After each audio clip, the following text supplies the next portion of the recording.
Hello बच्चों, कैसे हैं आप। आज हम एक नया टॉपिक शुरू करते हैं जिसका नाम है चतुर्भुज यानी क्वाड्रिलेटरल। देखो बच्चों, आपने त्रिभुज के बारे में पढ़ा था। त्रिभुज में तीन साइड थी।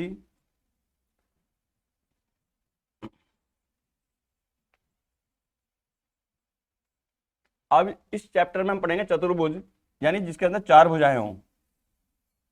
वो चार भुजाएं किसी भी रूप में हो सकती हैं। तो ऐसी आकृति जिसके अंदर चार भुजाएं हो उसे कहते हैं हम चतुर्भुज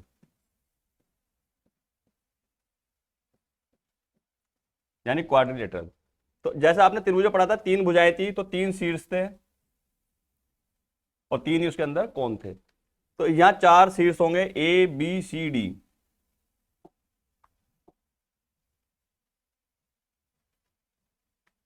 शीर्ष ए, बी, सी और डी।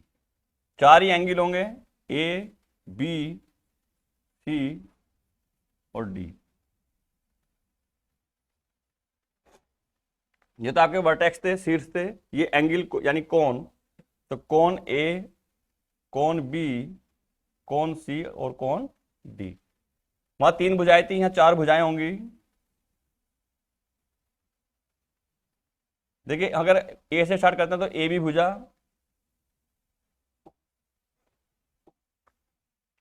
फिर बी सी, फिर सी डी और फिर डी ए। इसके अंदर एक खास बात और ध्यान रखें, इसके अंदर दो विकर्ण भी बन जाते हैं।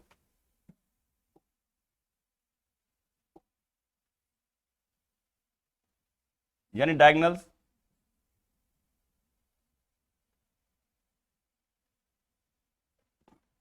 तो एक तो विकर्ण बन जाएगा ए से सी तक और इसी प्रकार दूसरा बन जाएगा बी से डी तक। तो आप देख रहे हैं कि चतुर्भुज के अंदर चार शीर्ष हो गए, चार ही एंगल हो गए, चार साइड हो गए, चार इसके अंदर विकर्ण, सॉरी दो इसके अंदर विकर्ण हो गए। तो ये चार प्रॉपर्टीज की बन गई, 1 2 3 और ये 4। तो अब हमें ये देखना पड़ता है कि जब हमने पढ़ा था त्रिभुज के तीन कोण होते हैं और तीन कोणों का योग 180 होता है। एक कोण आपका ये था, 1 2 3 यानी 1 2 3। तो अगर हम देखते हैं चतुर्भुज के अंदर, अगर हमने एक ही डायगोनल ड्रा किया हो, ये हटा दिया जाए,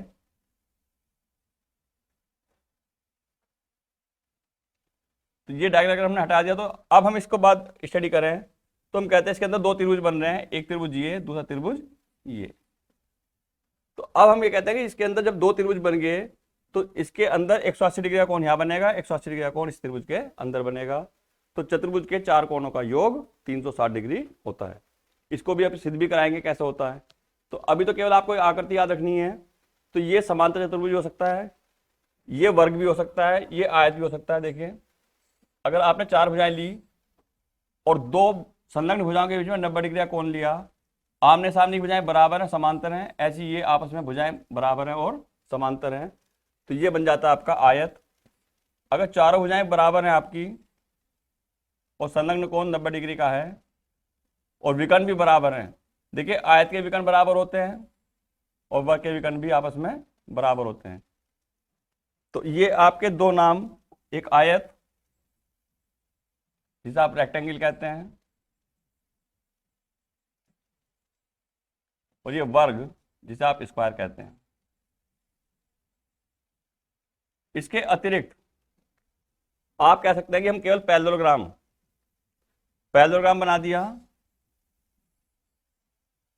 कि इसकी आमने सामने की भुजाएं समांतर है, पैरेलल है, ना तो डायगोनल इक्वल होंगे, क्योंकि ये डायगोनल AC अगर बड़ा है तो CD, AC डायगोनल बड़ा है तो BD डायगोनल छोटा होगा। तो ये आपका बन जाता है समांतर चतुर्भुज, समांतर चतुर्भुज यानी पैरेललोग्राम।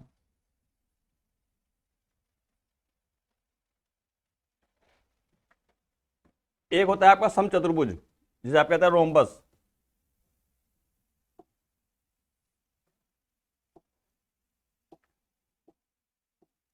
देखिए, रोम्बस में खास बात का ध्यान रखें कि आपने ये दो डायगोनल लिए हैं और दोनों डायगोनल एक दूसरे को 90 डिग्री पर समद्विभाजित करते हैं। और समद्विभाजित करने का मतलब क्या है कि अगर आपने ये देखा कि ये 90 डिग्री का कोण बना रहे हैं और इसमें ए, बी, सी और डी लिख दिया, तो ए से बी को ज्वाइन करा, बी से सी को, सी से डी को और डी से ए को। तो भुजाएं तो चारों बराबर है, ध्यान रखें। जैसे वर्ग की चारों भुजाएं बराबर थी ऐसी ही समचतुर्भुज की चारों भुजाएं बराबर होंगी, लेकिन वर्ग के विकर्ण बराबर थे, समचतुर्भुज के विकर्ण बराबर नहीं होते। उनकी दो भुजाओं के बीच में 90 डिग्री का कोण होता है, समचतुर्भुज की दो भुजाओं के बीच में 90 डिग्री का कोण नहीं होता। तो इसे समचतुर्भुज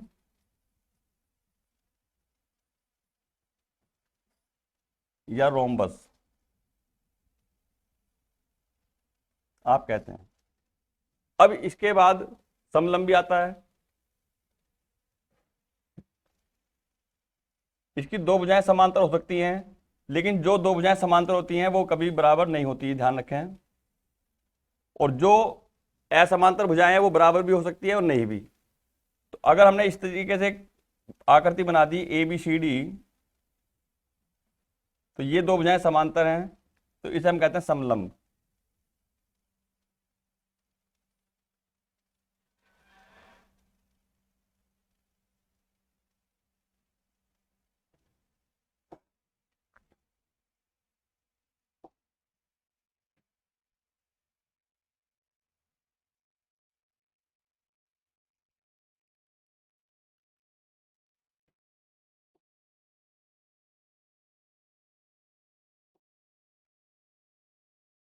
तो ट्रेपीजियम, इसके अंदर भी चार साइड है।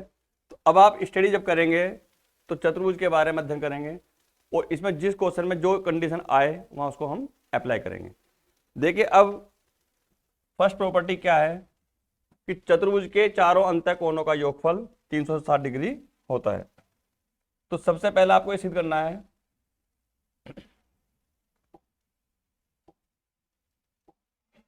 कि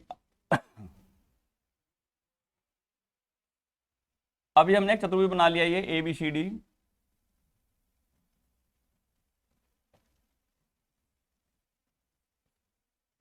दिया है चतुर्भुज ए बी सी डी।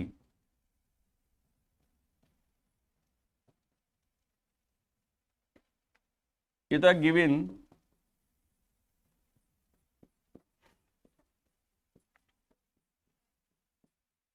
सिद्ध करना है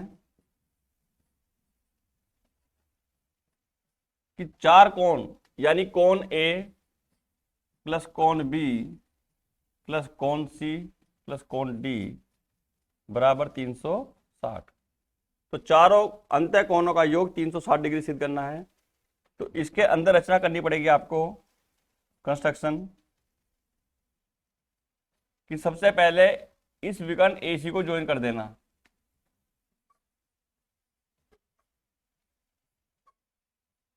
ज्वाइन AC या ड्रा डायगोनल AC, विकर्ण AC खींचा। जब आपने विकर्ण AC खींचा तो इसके अंदर देखना दो त्रिभुज बन गए, फर्स्ट और ये सेकंड। तो आप इसका प्रूफ कर रहे हैं जब उत्पत्ति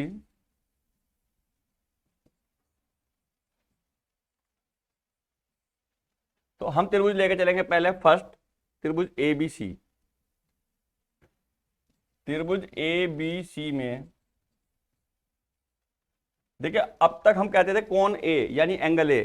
अब हम एंगल A नहीं कह सकते क्योंकि A का पार्ट इधर भी है, A का पार्ट इधर भी है, ये पता नहीं इधर कितना इधर कितना। तो हम इसमें लिखेंगे एंगल BAC, BAC, ये एंगल होगा BAC क्योंकि ट्रायंगल बाहर है, प्लस एंगल ABC, इसको हम केवल B भी कह सकते हैं, इसमें कहीं पार्ट नहीं है। तो plus angle ABC plus angle BCA और त्रिभुज के तीनों कोणों का योग 180। तो आपने देखा कि त्रिभुज के तीनों कोणों का योग 180 है। तो हमने इस त्रिभुज के अंदर ये पहले तीन कोण लिए BAC, ABC और BCA, इसका टोटल कर दिया 180। अब दूसरा त्रिभुज आपके पास है त्रिभुज ADC में, त्रिभुज ADC सी में। अब आप देखते हैं कौन कौन एडीसी की बात करें जब त्रिभुज की, तो कौन डीसीए प्लस कौन एडीसी प्लस कौन डीएसी,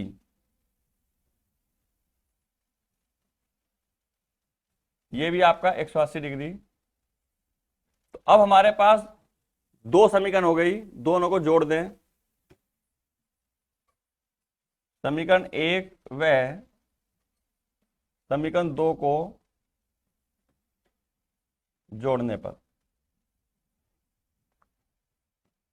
तो जब बच्चों ने जोड़ेंगे तो कौन बीएसी प्लस कौन एबीसी प्लस कौन बीसीए प्लस कौन डीसीए प्लस कौन एडीसी प्लस कौन डीएसी इक्वल टू 180 प्लस 180। अब बच्चों इसमें ध्यान रखें कि दो कोण तो हमारे पास सेपरेट है, बी और डी। ना तो मैं बी में कोई ऐड करना ना डी में, इन दोनों को तो अलग कर दें, बाकी को एडजस्ट कर दें। आप देख रहे हैं ए पर यहां भी एंगल है और ए पर यहां भी एंगल है, इन दोनों को कंबाइन कर दें। Angle BAC plus angle DAC. हमने क्या कि फिर बी अकेला है, छोड़ दें, इसी को अकेले छोड़ दें, ए बी सी। अब देखो इससे पूरा एंगल ए बन जाएगा, बी हो गया। आप सी वाले देखें, बी सी ए और D C A, angle B C A plus angle D C A, इन्हें कंबाइन कर देंगे, plus angle A D C. अब बच्चों 180 प्लस 180 ये होगा 360 यानी 360 डिग्री। जब बीएसी में डीएसी ऐड कर रहे हो, देखो बी ए सी और डी ए सी, ये एंगल पूरा ए बन जाएगा। और जब बी सी ए में डी सी ऐड करोगे, ये देखो बी सी ए और डी सी ए, ये पूरा एंगल सी बन जाएगा। तो आप ये देख रहे हैं कि ये एंगल पूरा ए बन गया यहां से यहां तक, ये एंगल बी पे बन रहा है, तो एंगल बी, ये दोनों ऐड होकर एंगल सी बन गया, ये डी पे एंगल बन रहा है, तो plus angle D equal to 360 degree. ये आपको सिद्ध करना था।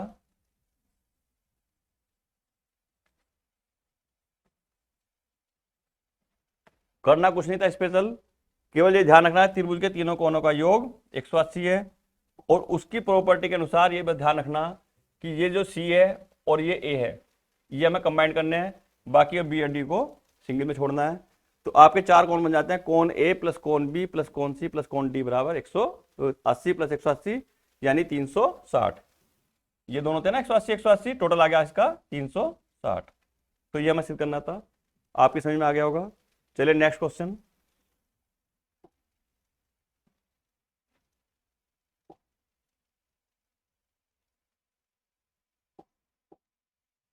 देखो बच्चा लिखा किसी समांतर चतुर्भुज का एक विकर्ण। तो हमने समांतर चतुर्भुज लिया पहले, ए बी सी डी। अब इसका एक विकर्ण कह रहा है, विकर्ण ये ड्रा कर दिया।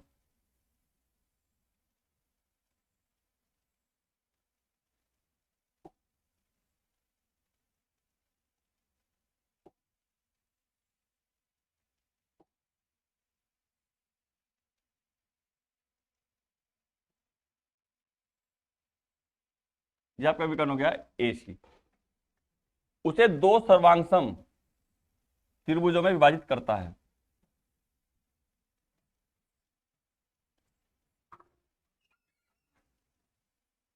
जो आपको गिवन है,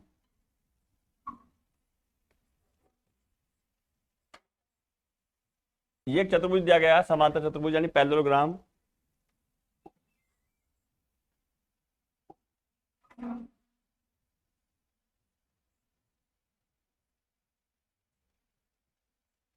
समांतर चतुर्भुज ए बी सी डी में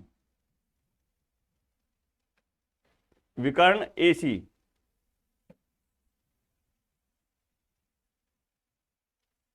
जो विकर्ण ए सी है वो इसे दो त्रिभुजों में विभाजित कर रहा है।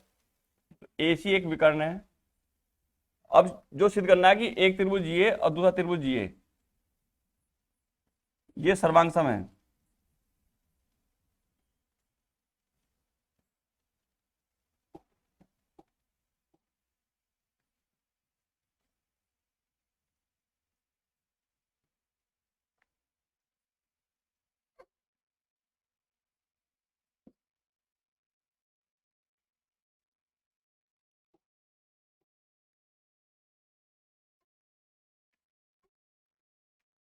अब ये सर्वांग सम करना है तो त्रिभुज एबीसी, सर्वांग सम त्रिभुज एडीसी।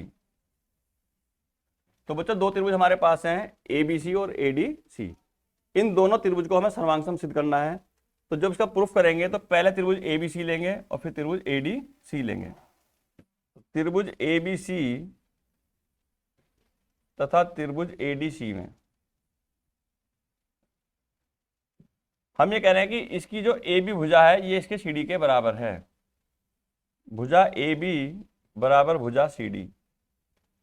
आप जानते हैं कि समांतर चतुर्भुज की आमने सामने की भुजाएं बराबर होती हैं।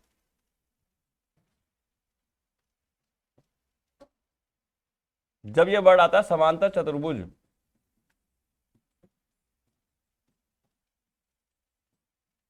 तो इसका इंग्लिश वर्जन है पैरेललोग्राम, और उसका छोटा साइन होता है, दो लाइन पैरेलल की ड्रा करके ऊपर जीएम लिखते हैं, तो शॉर्ट में लिख देते हैं पैरेललोग्राम।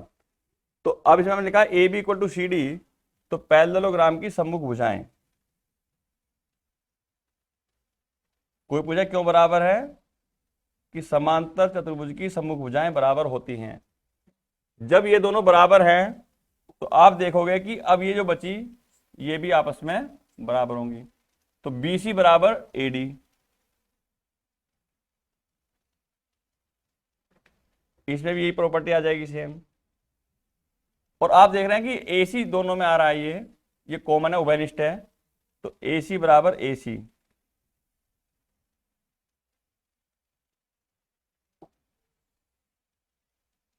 तो इसे आप कह सकते हैं उभयनिष्ठ यानी कॉमन।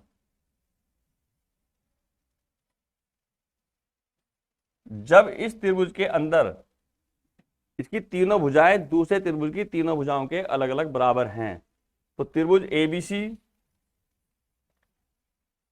सर्वांगसम त्रिभुज ADC, और प्रॉपर्टी आपने ट्रायंगल भी पढ़ रखी थी, side side side, side side side. तो ये भुजा भुजा भुजा से त्रिभुज सर्वांगसम हो गए। ये हमें सिद्ध करना था, त्रिभुज ABC सर्वांगसम त्रिभुज ADC, त्रिभुज ABC सर्वांगसम त्रिभुज ADC।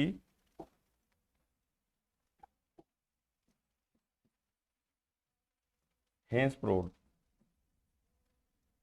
तो देखो बच्चों, अगर आप इनकी प्रॉपर्टी को ध्यान से समझें तो पहले जो हमने पढ़ रखा है उन्हीं का इनके अंदर यूज करते हैं, और इनको थोड़े से सिस्टमेटिक वे में लिख के देख लें तो ये बहुत ही सरल होती हैं। इनसे डरने की कोई आवश्यकता नहीं है। देखिए नेक्स्ट क्वेश्चन,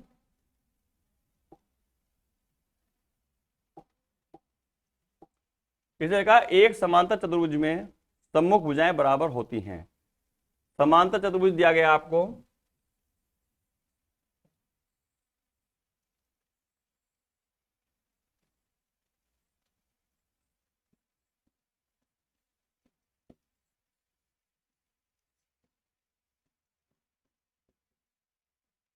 समांतर चतुर्भुज ABCD।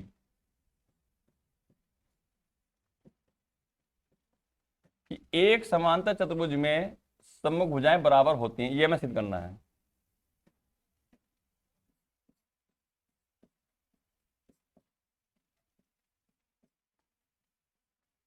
सम्मुख का मतलब क्या है कि किसके सामने कौन सी आ रही है, AB के सामने CD है। AB के सामने CD कह दो या DC कह दो, बात एक ही है।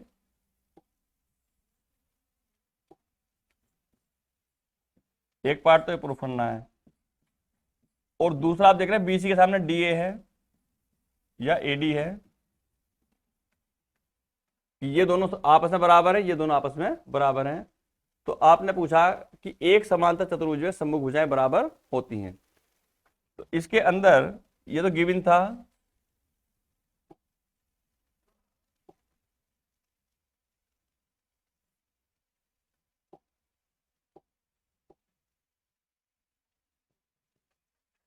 ये आपको प्रूफ करना है। अब देखिए इसका प्रूफ कैसे करें। उससे पहले हम इसमें एक रचना करेंगे, कंस्ट्रक्शन। इसके अंदर विकर्ण ए सी खींच देंगे,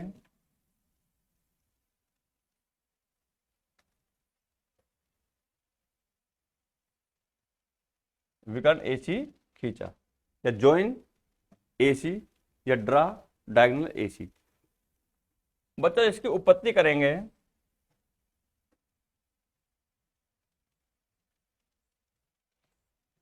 उत्पत्ति क्या कहती है, इसका जो प्रूफ है,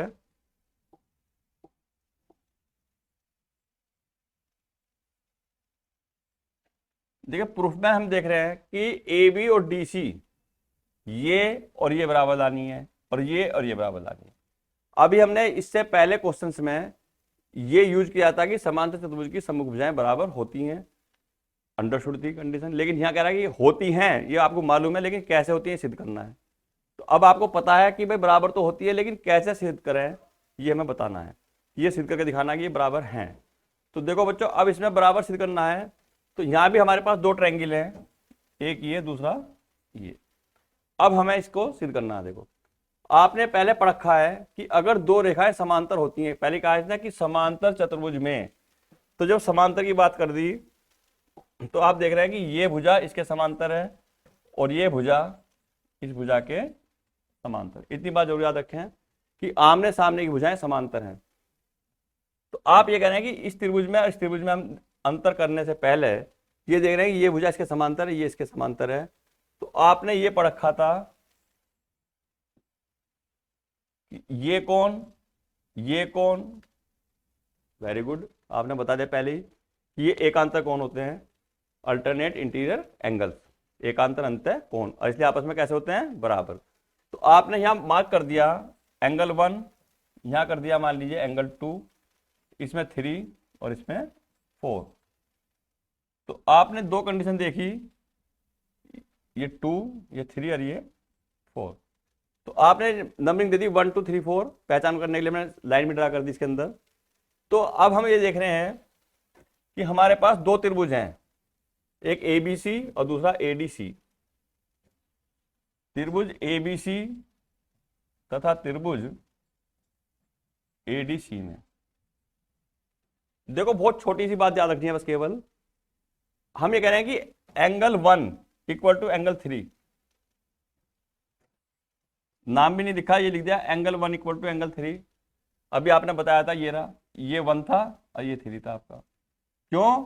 क्योंकि ए बी समांतर DC। अगर आप ये भी ना बताएंगे ये कौन से हैं, यहां लिख देना क्योंकि ए बी समांतर DC। ये अपना समझ जाएगा कि दो रेखाएं समांतर हैं, तो इसलिए ये कोण एकांतर है। या ऐसा ना लिखो तो लिख देना एकांतर अंतःकोण।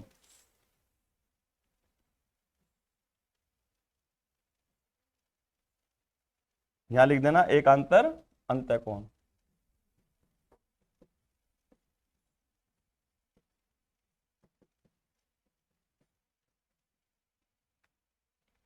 या पहले केवल ये देख रहे हैं कि आप ABC में AD, अगर इसको भी नहीं लिखते अलग अलग तो ऐसे लिख दो,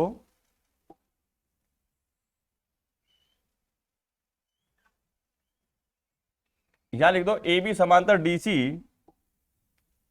क्योंकि AB समांतर DC जब ये दोनों रेखाएं समांतर हैं और AC इनकी तिर्यक रेखा है तथा AC इनकी तिर्यक रेखा है,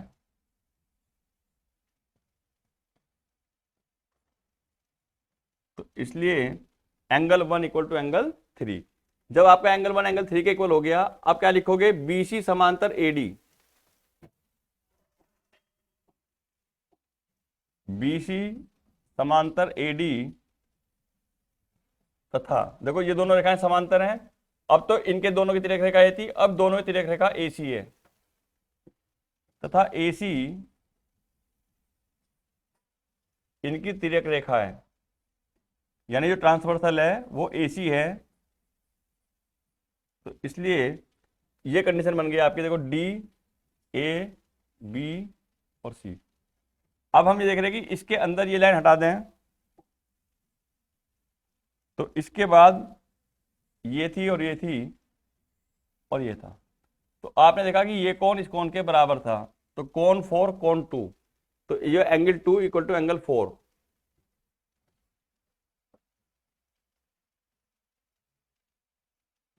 तो यहां भी क्या हो गया, समान एकांतर अंतः कोण।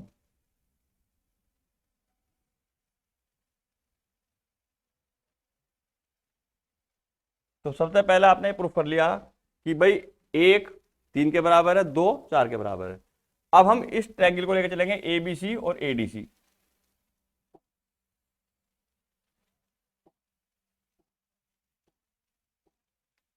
त्रिभुज ए बी सी तथा त्रिभुज ए डी सी में देखो, अभी हमने कहा एंगल 1 इक्वल टू एंगल 3, और इसमें ये जो डायगोनल है ये ए सी दोनों में आ रहा है, ये इस ट्रायंगल में भी आ रहा है और इसमें भी आ रहा है। देखो, ए बी सी में भी आ रहा है और ए डी सी में भी आ रहा है, तो ए सी उभयनिष्ठ यानी कॉमन।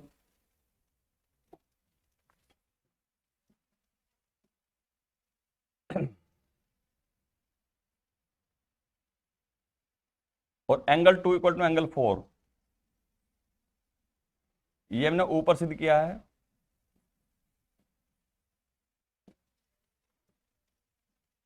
यानी प्रूव्ड अबोव।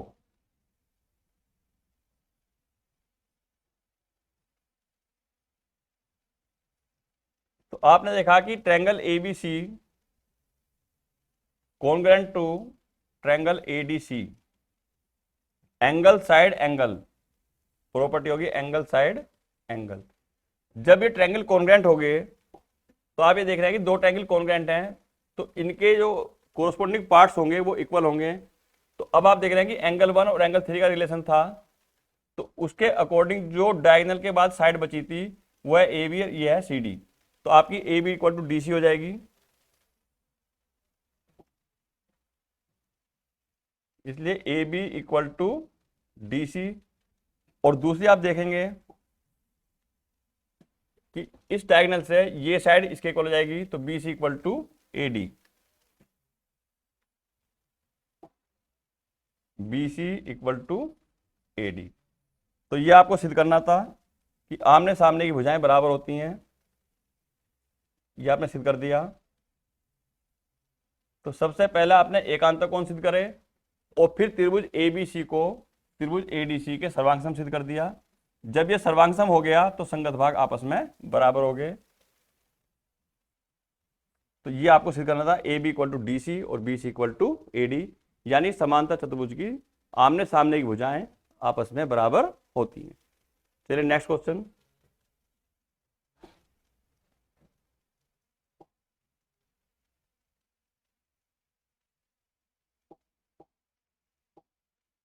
एक समांतर चतुर्भुज में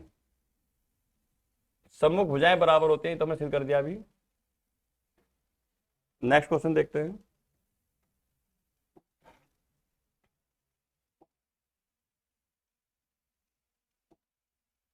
समांतर चतुर्भुज के सम्मुख कोण बराबर होते हैं, समांतर चतुर्भुज के सम्मुख कोण बराबर होते हैं। अब देखिए समांतर चतुर्भुज आपने बना दिया ये,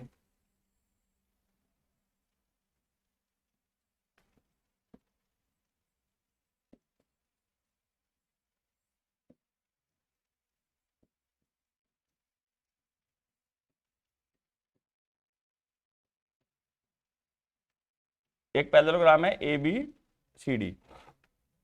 अब ये कह रहा है कि इसके आमने सामने कोण बराबर सिद्ध करना है भाई, कि सम्मुख कोण बराबर होंगे, यानी कि ए के सम्मुख C, angle A equal to angle C, और बी के opposite angle D, angle B equal to angle D.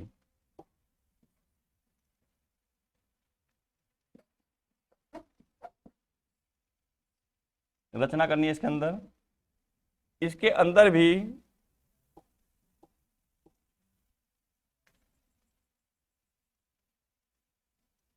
अच्छा सम्मुख कोण बताने हैं, इसकी जरूरत नहीं है।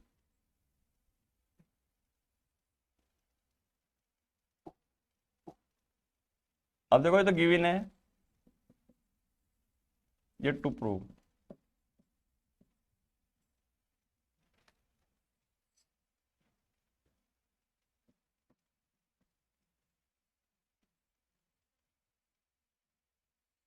समांतर चतुर्भुज के सम्मुख कोण, कोण का मतलब क्या कह रहा है कि ए के सामने सी को बराबर कर दो और बी को डी के बराबर सिद्ध कर दो। अब देखो हमें ए को सी के बराबर सिद्ध करना है पहले। तो अगर हम ये कहते हैं दो रेखाएं समांतर हैं, ये दोनों या ये दोनों ले लें, पहले ए से चल रहे हैं तो इसको ले लें कि एडी समांतर बीसी, क्योंकि एडी समांतर बीसी तथा ए बी इनकी तिर्यक रेखा है।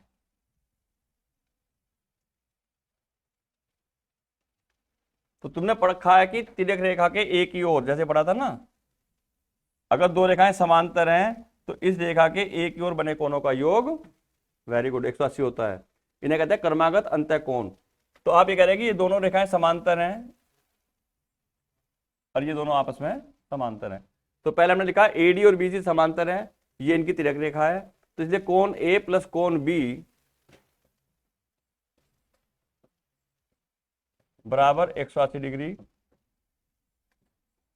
इसका रीजन आपने बता दिया, क्रमागत अंतःकोण, कॉन्जुगेटिव इंटीरियर एंगल्स, या इन्हें कहते हैं सप्लीमेंट्री एंगल्स। अब आप ये कह रहे थे कि भाई ये दोनों समांतर थी, अब ये दोनों समांतर ले लो, क्योंकि आपको लेना ए इक्वल टू सी। तो अब आपने कहा कि ए डी समांतर बी सी लिया था पहले, अब कहेंगे ए बी समांतर डी सी, क्योंकि ए बी समांतर डी सी तथा बी सी इनकी तिर्यक रेखा है।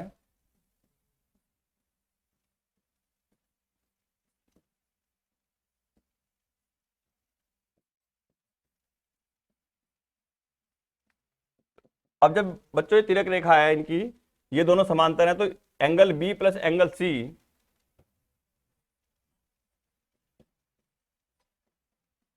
ये आपका 180 हो गया। प्रॉपर्टी वही क्रमागत अंतःकोण।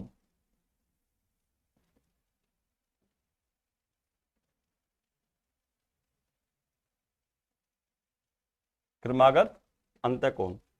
अब आप देख रहे हैं समीकरण 1 और समीकरण 2 से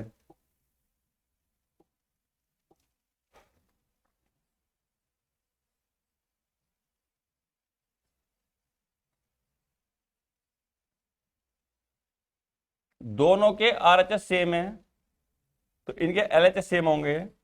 angle A plus angle B equal to angle B plus angle C. इनमें देखो बच्चों एंगल बी कॉमन है, तो जब एंगल बी कॉमन है तो दोनों तरफ कैंसिल हो जाएगा। तो या angle A equal to angle C, ये आपको प्रूफ करना था, तो प्रथम भाग सिद्ध हुआ।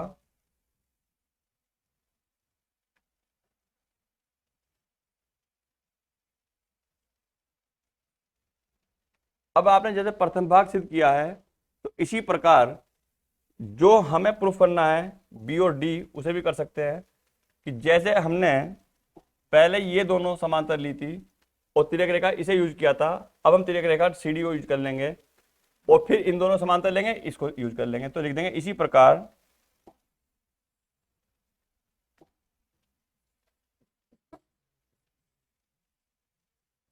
Angle B equal to angle D.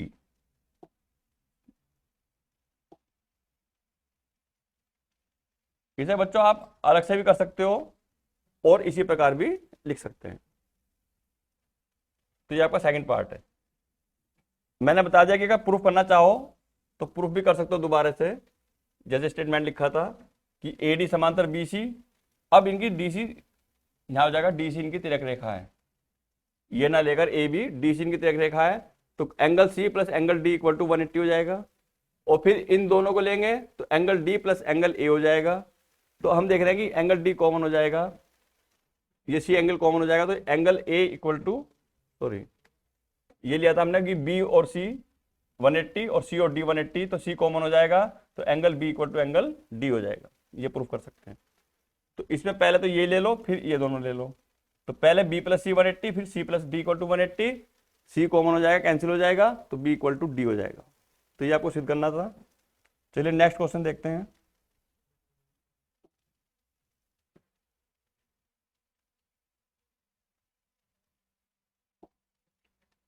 इसने कहा सिद्ध कीजिए कि समांतर चतुर्भुज के विकर्ण परस्पर समद्विभाजित करते हैं।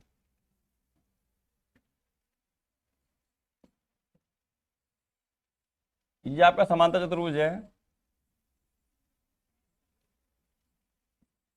इसका एक विकर्ण ये हो गया और दूसरा विकर्ण ये हो गया। ये दोनों विकर्ण एक दूसरे को बिंदु ओ पर काट रहे हैं।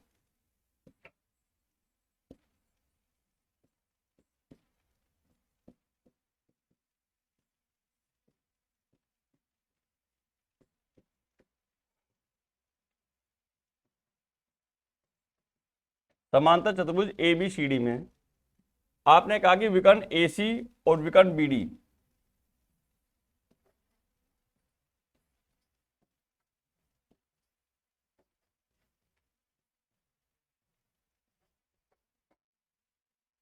परस्पर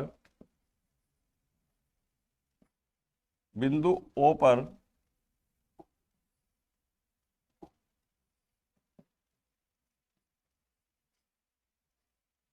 प्रतिच्छेदित करते हैं, यानी इंटरसेक्ट कर रहे हैं at point O. Diagonal A C and B D intersect at point O. हमें प्रूफ करना है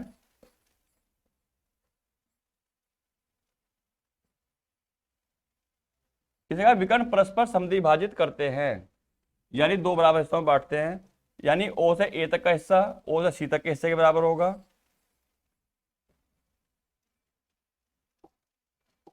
और ओ बी ये ओ डी के बराबर होगा। ये सिद्ध करना है बच्चों। तो ये आपका गिवन था, ये आपको प्रूफ करना था।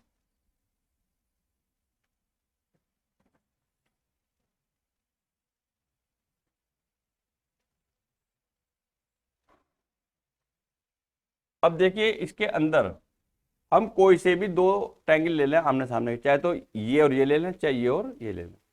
अगर हम कह रहे हैं कि एक ट्रायंगल हमने ये लिया और दूसरा ट्रायंगल हमने ये लिया, तो हम देख रहे हैं सिंगल साइड इस पर कट लग रहा है, सिंगल इस पर भी कट लग रहा है, डबल यहाँ भी लग रहा है, डबल यहाँ भी लग रहा है। तो हमें ये इसके इक्वल प्रूफ करना, ये इसके इक्वल प्रूफ करना। तो हम ये कह रहे हैं कि ये एंगल और ये एंगल और ये एंगल इसके इक्वल। तो ये जब रेखाएं समांतर आपने पढ़ ली, ये लाइन इसके समांतर थी और ये लाइन इसके समांतर थी, तो हम कहते हैं कि एंगल बी ए सी, या तो हम त्रिभुज में लेंगे पहले, त्रिभुज ए ओ बी और त्रिभुज सी ओ डी में। देखो त्रिभुज ए ओ बी तथा त्रिभुज सी ओ डी में, देखो बच्चों जब हमने दो ट्रायंगल लिए फर्स्ट और सेकंड, तो हम कह रहे हैं angle O A B equal to angle O C D.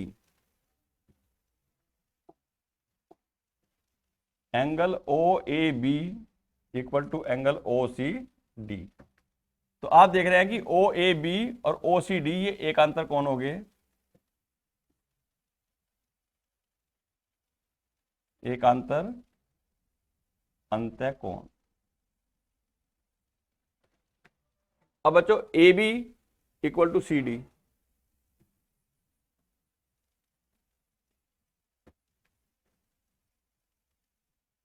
समांतर चतुर्भुज की सम्मुख भुजाएं।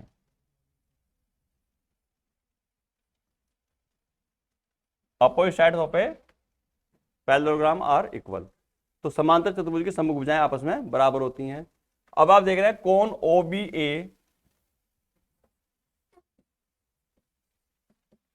ओ B A equal to O D C, ये भी आपका एकांतर अंतःकोण है।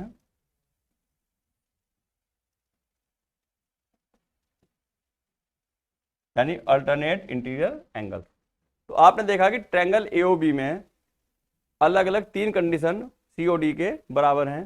तो triangle AOB congruent to triangle COD, property में आ गया angle side angle angle side angle. जब आप देखिए ट्रायंगल कॉन्ग्रुएंट हो गए तो अब जो रिमेनिंग पार्ट होंगे वो उनके इक्वल होंगे।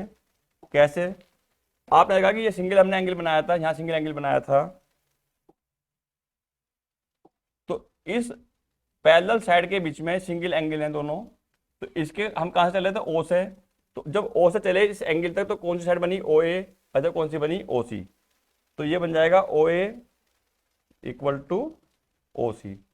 डबल एंगल हमने यहां बनाया था, ये दोनों इक्वल थे। ओ से साइड बनी O B equal to O D.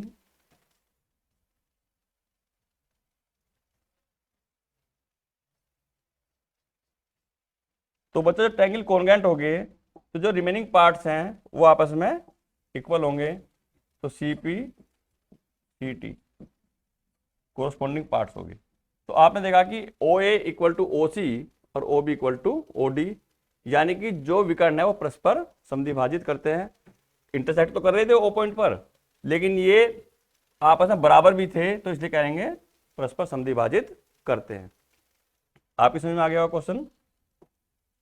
बच्चों ये वीडियो आपको विद्या प्रकाशन मंदिर लिमिटेड की तरफ से प्रोवाइड कराए जा रहे हैं। आप इनकी प्रैक्टिस करते रहें और इनको लिख लिख कर आप प्रैक्टिस करें और आसानी से इनका अध्ययन करते रहें। हैप्पी लर्निंग, टेक केयर, मिलते हैं नेक्स्ट वीडियो में।